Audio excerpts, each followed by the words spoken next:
In today's video, we are going to be talking all about YouTube tags. I recently did a live stream and I got this comment on it, so I thought this was worth a video. Let's go ahead and go through some of what I'm seeing. Question 1, what are YouTube tags? YouTube tags are part of the metadata that you can put on a YouTube video upload to let YouTube know more closely what your video is actually about. Other pieces of metadata include items such as your title, your description, your thumbnail. Question 2, where do you find YouTube tags? When you're uploading a video, there is a specific section where you can toggle open more, and you can then put in a section for tags. You can also, on any existing video that has already been uploaded, go to your video description details, scroll down, and you'll see the advanced option to add tags there.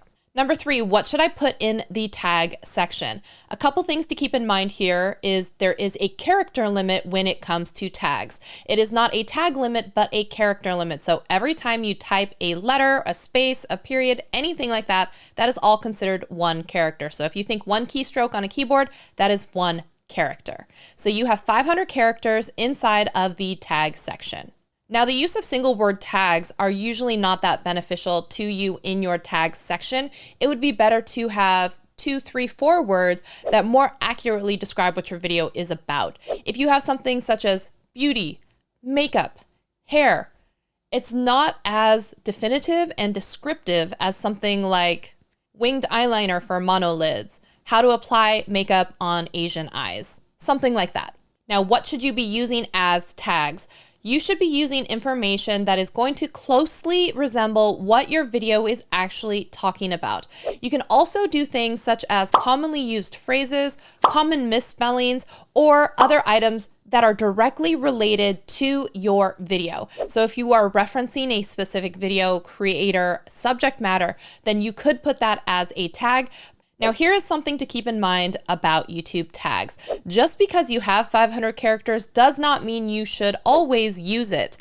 If you have excessive tags, or especially tags that have nothing to do with the content of the video, this technically is against YouTube's own terms of service, and it falls under the line of policies on spam, deceptive practices, and more, and could get your channel terminated. So if I was doing a video on public speaking tips, you could say public speaking, you could say public speaking tips, tips for public speaking. There are different ways that you might phrase it. Kind of think of ways that you might put into Google or the YouTube search bar, and those tags are appropriate. Now, if I started mentioning someone in popular culture that I never reference in the video, if I started referencing other main events that are happening in the world that have nothing to do with the video and I never mention them, those could fall under the excessive tag stuffing, deceptive spam practices that YouTube is warning against.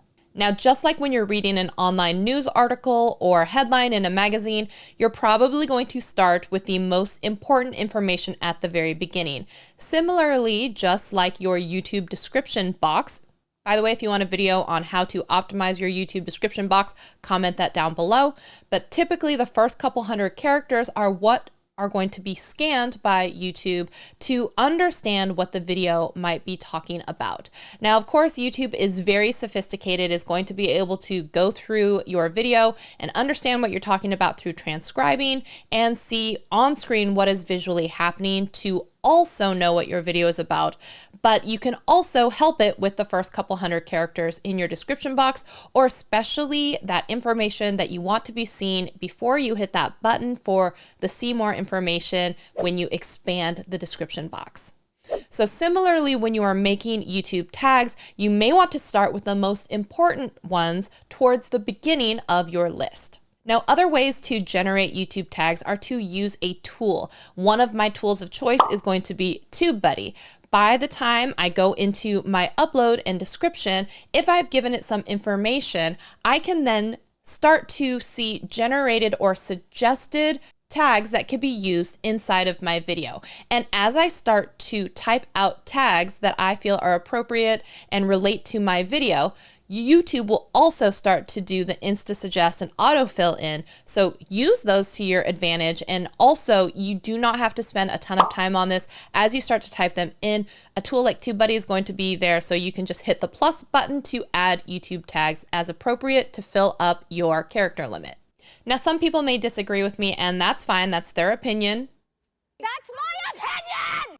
But I always advise anyone that I work with to use my own channel name as one of the tags. It does not have to be one of the first 3 tags or towards the beginning, but it should be included. And I enjoy using a tool like TubeBuddy where I can have, anytime I upload a video, many of the defaults already set. So that means when I have upload settings, I can even set for specific tags to be in every video, which would be something like Shelly Saves the Day.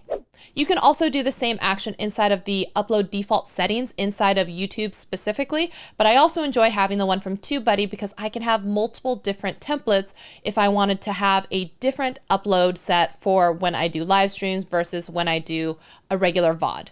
Now, if you're also watching this video and interested in trying out TubeBuddy, I will leave my affiliate link below. It's always in the description, so you can definitely check that out too. Do I have to use YouTube tags? No, no one is forcing you to use YouTube tags. However, if YouTube has this field in the upload or video section, I am going to continue to use it. And while they have come out and said it plays a minimal role, they never said that it plays 0 role. So until that day comes that they say that it defines and has 0 impact, or the day that they take that field away, I will continue to use tags. I hope this clears up any confusion and answers those questions you were asking about. If anyone else has questions about tags or something else on YouTube, please drop a comment down below and I will make a video on that. Thank you so much for watching. If you want to watch another video, you can do so up here. Otherwise, I'll see you in the next video. Bye.